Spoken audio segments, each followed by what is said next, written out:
Salut à tous, c'est Moussefoot, j'espère que vous allez bien. On se retrouve aujourd'hui pour encore parler de la Coupe du Monde, pour débriefer les quarts de finale et on a eu des matchs de fou. Le premier match, c'était bien évidemment la Croatie et le Brésil. Un match qui a été vraiment très fermé, ce qui est étonnant parce que le Brésil était quand même une équipe très joueuse. Alors évidemment, ce sont eux qui ont joué. C'est eux qui ont eu le ballon, c'est eux qui ont proposé beaucoup plus de choses offensivement, que ce soit Vinicius, Neymar ou même Richarlison. Mais ils ont buté sur un énorme Livakovic, le gardien croate, qui est absolument exceptionnel dans cette Coupe du Monde. Il était complètement inconnu jusque-là. Et c'est un petit peu la révélation côté croate sur cette Coupe du Monde. Donc les Croates, voilà, toujours dans leur style, avec une défense très solide, Modric très très bon, comme d'habitude avec Kovacic et Brozovic au milieu, c'est quand même assez solide. Et c'est une équipe qui est capable, avec ses forces, de faire des choses qui sont très bien et d'aller loin. Mais alors voilà, effectivement, leur gardien fait des exploits. Et donc ce match qui s'est soldé sur un 0-0 et qui a dû aller en prolongation où le Brésil, là encore, a continué à vraiment mieux jouer. Le Brésil mérite de gagner sur l'ensemble peut-être du match dans le temps additionnel. Et d'ailleurs, c'est eux qui ont marqué en premier avec un but de Neymar absolument somptueux, 1-1-2 entre lui, Paqueta, puis il dribble le gardien. C'était un petit peu le seul moyen de marquer. Et but de Neymar qui égale Pelé, qui devient co-meilleur buteur de l'équipe du Brésil. Mais ça a été quand même de courte durée parce que voilà, quasiment pas sur leur seul occasion, ce serait mentir de dire ça, mais les Croates ont égalisé à 3 minutes de la fin, donc déjà c'était assez fou. Et puis après, c'est allé au tir au but, et là, le gardien Livakovic, c'est la Coupe du Monde des gardiens. Maintenant, les tirs au but, de toute manière, le gardien, quand il arrête, il brille. Et donc, exceptionnel Livakovic qui arrête le tir au but de Rodrigo. Les Croates qui ne font absolument aucune erreur sur leur tir au but. Et Marquinhos qui tire sur le poteau. Donc, c'est une énorme déception, bien évidemment, pour le Brésil parce que c'était un petit peu les plus grands favoris au niveau du jeu, au niveau de ce qu'ils proposaient, au niveau des joueurs qu'ils avaient. Ils étaient vraiment très très bons et c'est le foot, mes amis, parce que c'est absolument magnifique, quoi. Et la Croatie, ce petit pays où tu te dis, bon, allez, c'est les Croates, quoi, ça fait finale et puis la demi-finale et c'est exceptionnel. Et peut-être qu'ils peuvent aller plus loin contre l'Argentine. L'Argentine, moi, c'est le match que j'ai le moins aimé de. Non, peut-être pas quand même, mais c'est de ces quarts de finale parce que les Pays-Bas vraiment avaient décidé de ne pas jouer.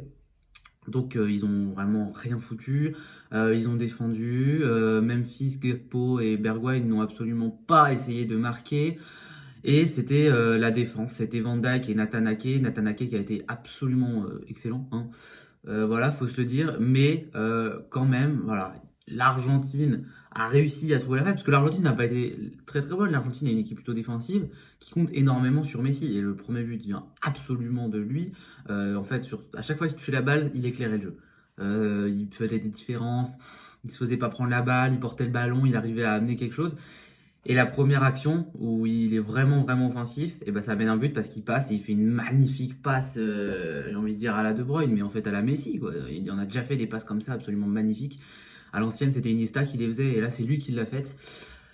Et but de Molina, donc ça a quand même ouvert un tout petit peu plus le match, mais les Hollandais qui ont quand même continué à faire tourner, à attendre, voilà. De l'autre côté, le jeu argentin n'était pas magnifique. Ils obtiennent un penalty en seconde mi-temps très très très léger parce qu'il n'y a pas vraiment faute sur Acuna. Mais bon, ça peut se siffler, mais qui le transforme absolument parfaitement. Là, il reste 30 minutes, on se dit à 2-0, ça va le faire. Et puis là, les attaquants hollandais commencent à rentrer, Weghorst, De Jong. Le plan de jeu commence à un peu changer. Bon, c'est un plan de jeu que moi j'aime pas, hein. Faire rentrer des mecs de 2 mètres et balancer des ballons, c'est le kick and rush à l'ancienne. Et au final, ça paye. But sur un centre magnifique de Berghuis pour la tête de Weghorst. Puis un coup franc, mais alors vraiment à la dernière seconde, hein. C'est quand je dis à la dernière seconde, limite ça avait dépassé le temps additionnel. Une combinaison absolument magnifique sur coup franc où le ballon est au sol et but de Weghorst, donc ils reviennent à 2-2. Ça, faut le dire, c'est magnifique de revenir à 2-2 alors que tu es mené 2-0. Après, la façon de le faire, elle est contestable. C'est pas en jouant bien, c'est en donnant tout ce qu'on a. Et c'est aussi ça qui fait la beauté d'une Coupe du Monde. Et c'est beau. Mais voilà, la philosophie de Van Gaal, c'est quand même ça, c'est de faire défendre pendant longtemps, puis après essayer en faisant monter les gros. Alors ça peut marcher, mais c'est pas forcément moi ce que j'aime. Donc après la prolongation, là c'est reparti dans le délire de l'arbitrage. Il y a eu 17 cartons jaunes. Paredes mérite rouge, il fait n'importe quoi. Tout le monde a commencé à se chauffer. Ils se sont tous chambrés. C'était un petit peu, enfin totalement n'importe quoi même. Et au final, tir au but et Martinez qui arrête les deux premiers. Emiliano Martinez qui est absolument excellent. Il est vraiment, il a du charisme en fait ce type parce que il est capable, voilà, de sortir un arrêt de fou, de chambrer l'adversaire, de rentrer dans la tête des adversaires. Voilà, et Lautaro Martinez qui finit le travail en terminant le tir au but. Donc voilà, ça c'était les deux premiers cas qui sont finis sur des tirs au but. Le quart de finale historique. Historique parce que le Maroc devient la première équipe qualifiée, la première équipe africaine qualifiée pour les demi-finales d'une Coupe du Monde. Ça n'est absolument jamais arrivé. Soit le Cameroun de Roger Mila, le Sénégal d'Aliou Cissé, le Ghana en 2010. Ce n'est absolument jamais arrivé et c'est un exploit énorme. Alors, c'est un jeu, là aussi, pas forcément magnifique, mais basé sur la défense et avec des contres très rapides, notamment En-Nesyri, Ziyech, Bouffal, qui sont absolument excellents techniquement et en contre. C'est aussi le cas de Unai, qui est Unai Amrabat au milieu. C'est quelque chose, hein, parce que les mecs sont très très bons techniquement, mais ils sont absolument jamais passés non plus. La défense, là, elle avait changé parce qu'il n'y avait plus Mazraoui, plus Aguerd. Romain Saïs est sorti aussi vers la fin parce qu'il était blessé. Hakimi joue blessé depuis le début. Et Bono est énorme. Bono qui a encore fait des arrêts de fou. Et en fait, ils se sont pris qu'un but en 5 matchs. Et en CSC contre le Canada. Pas de but contre la Belgique, pas de but contre la Croatie, pas de but contre l'Espagne, pas de but contre le Portugal. Donc ça veut quand même dire quelque chose. Ils sont, voilà, c'est historique en fait parce que ce soit Walid Regragui, le coach, qui est le premier coach africain à amener une équipe. Cette équipe qui vraiment, c'est au mental, ça se voit et c'est absolument magnifique. C'est la Coupe du Monde, c'est la fête partout, au Maroc, en France. C'est incroyable. Alors le Portugal a vraiment fait un mauvais match. Gonçalo Ramos qui a pas du tout surfé sur sa vague de triplé.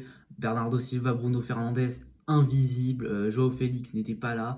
Même Ruben Dias se fait manger sur le but d'En-Nesyri. Vraiment, j'ai l'impression qu'aucun joueur portugais n'a été bon. Peut-être Diogo Dalot, mais même pas quoi. Enfin, ce qui est fou, c'est vraiment de se dire que quand tu te refais un petit peu le match, bon, il y a quelques arrêts de Bono, bien sûr, et une frappe sur la barre de Bruno Fernandes, mais le Maroc, ils ont quand même fait un super match par rapport au Portugal qui a été très très décevant. Donc le Maroc qui mérite sa qualification logiquement, j'ai envie de dire, parce que voilà, c'est pas à l'arraché, ou c'est vraiment une très belle victoire du Maroc. C'est la fin aussi de Ronaldo, on l'a vu quitter en pleurs. Est-ce que c'était le dernier match de sa carrière? On ne sait pas. Carrière portugaise en international, 100%, ça c'est sûr. Mais est-ce que c'était le dernier match de sa carrière? Je sais pas. Peut-être. Peut-être. Et le dernier quart de finale, pour nous Français, c'était absolument stressant, magique. Mais il y a trop de mots, quoi. C'était fou. La France qui est en demi-finale, c'est fou, quoi. Tu gagnes, tu es en demi-finale, tu bats l'Angleterre 2-1. Moi, alors, j'ai quelque chose que j'ai remarqué sur cette Coupe du Monde, c'est que la France commence parfaitement ses matchs. Que ce soit contre le Danemark, contre la Pologne, on a commencé très bien nos matchs.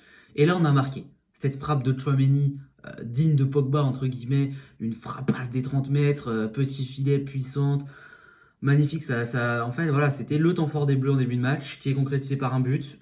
On peut rien dire. Après, l'Angleterre a énormément poussé en première mi-temps et on s'est pas pris de but. Et ça aussi, moi, je pense que le fait qu'on ait marqué en premier et qu'on ait tenu ce résultat quand même assez longtemps, ça nous a conforté. Alors la défense était plutôt fébrile hein, quand même. Koundé excellent.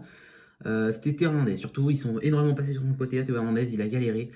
Alors que Upamecano et Varane étaient très bons. Enfin, en fait, on s'est pris qu'un but sur le penalty. Voilà, ils sont revenus en fait après la mi-temps comme les Lions, les Three Lions morts de faim, et ils ont obtenu un penalty. Kane qui le marque. C'était bien joué.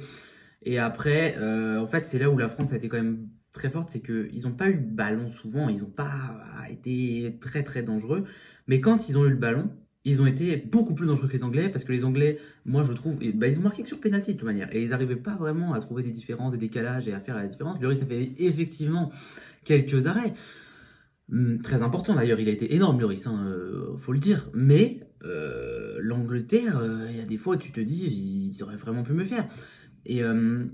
Et le second penalty qui marque, donc c'est à 2-1, donc c'est après le but de Giroud. Le but de Giroud, mais quel centre d'Antoine Griezmann. Griezmann, il a été étincelant, et la tête, premier poteau. Giroud qui devait sortir sur l'action d'avant et qui a été décidé de rester, c'est absolument magnifique. Et voilà, ça qui est beau, c'est que Griezmann et Giroud ont fait un très très gros match parce que Mbappé était vraiment pris très très proche et il pouvait pas bouger. Mbappé, il a rien fait. Mais c'est normal. Et donc c'est aussi un mal pour un bien, parce que comme Mbappé a été avec un marquage très très serré, les autres étaient obligatoirement libres de tout marquage. Et ça, c'est pour ça que ça a donné un superbe match de la part de Griezmann et un super match de la part de Giroud. Et donc juste après le but de Giroud, tu as une ouverture de Bellingham sur Mason Mount.